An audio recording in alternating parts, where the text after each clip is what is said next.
Za razliko od prejšnje perspektive, kjer je bilo več tako imenovano trdih vsebin, se pravi, šlo je za infrastrukturne objekte in podobno, je v tej perspektivi bistveno manj takih objektov oziroma takšnih investicij in denarja, ki je namenjen za te namene.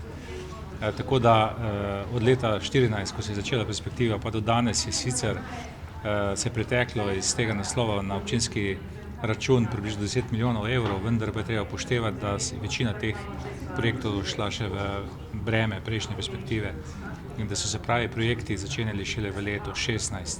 Od takrat pa beležimo slabih 700 tisoč evrov namenjenih za to, torej iz Evrope za realizacijo teh projektov.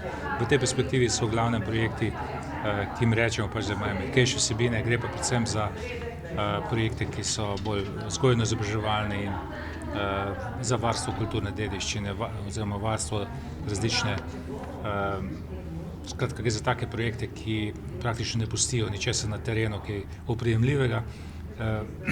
So pa seveda zraven tudi spremljajoči objekti, tako lahko rečem, da je pravzaprav največji projekt v tej perspektivi izgradnja krške obvoznice, ki je sicer bila v glavnem, se pravi investicija Direkcije Republike Slovenije za infrastrukturo, vendar je tudi občina Krško pri tem precej sodelovala, šlo pa je pravzaprav za velikem deležu financiranja iz Evropske unije.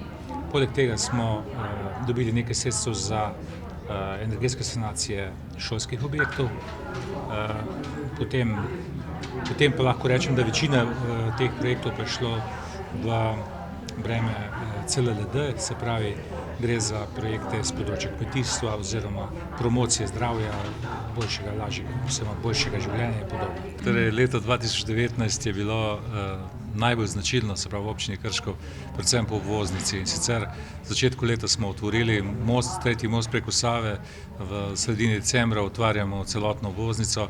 To je verjetno projekt desetletja ali še kaj več za samo mesto Krško. To je bil pravzaprav najpomembnejši projekt. Zdaj, kaj bi rekli tisto, kaj je za naslednje leto, leto 2020?